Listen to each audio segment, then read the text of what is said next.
Hi, I'm Justin Edwards, and I'm going to discuss my strengths and weaknesses of dispositions in these three questions that we were supposed to finish this weekend. So, with the first question on what dispositions do you possess, what that you think will make you a successful teacher, and the dispositions I possess that will make me a successful teacher is my respect for people of diversity. First off, I grew up in like a Seattle region, so I knew a lot of people of mixed races, and it just never was something that I thought about really. And when it comes to fairness, I grew up with brother and cousins that and young kids that I always had to share with no matter what. And honesty, and that's just how I was raised by my mother, is I've always been, if I ever had a problem, I always discuss it and make it known so that we could solve it. And with curiosity, I've always had a passion for learning, reading, and just general history and whatnot. And my compassion, I grew up around a family. I had a family that was less fortunate, in certain circumstances, and it really taught me how to appreciate things, I guess. And my dedication, and I've always played sports, football, wrestling, baseball, and it's just something that really instilled how to finish, you know. And with the question number two on what dispositions do you need to work on before you enter the classroom as a first year teacher, and my biggest issue would have to be my time management skills, because all through school that was always one of my big troubles. I tend to procrastinate, and it sometimes work that wasn't as good showed up at the end of the day.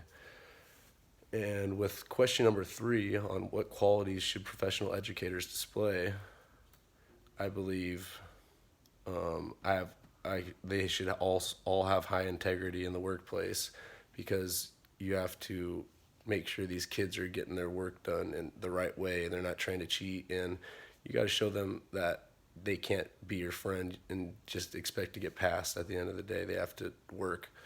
And with communication skills, I feel like I've always been pretty good at communicating, other than on a video like this.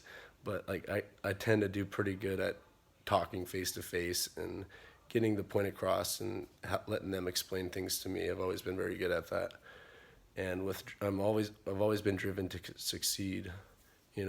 They need to come to class with a consistent drive that they want to better these kids' chances at success in the future, and I feel like every teacher should be that way. And they also should have compassion towards others in their life situations, because we're going to deal with a lot of students that we can't really relate with in every circumstance, but you need to open up and realize that not everyone has it so good. Some people have it pretty rough, and you need to be dedicated towards teaching others, and that should be one of the number ones, because obviously we're teaching these kids and they're going to be the futures of of America. And I believe that that's our job, is to make sure that the future is settled and ready to go, and they could actually be a good part of society and have success. And I believe they should have a positive day-to-day attitude. And I've had teachers that they didn't do that, and it just makes it a lot harder to go to class every day and want to learn something, basically, because these a lot of the time these teachers, if they're not positive, it just really brings the spirit of the class down. And with that said, that's basically all that I could think of when it comes to my dispositions, and I feel like I'm pretty prepared with being able to talk to these students and relate with them and open up their points of view and their perspectives on life. Thank you.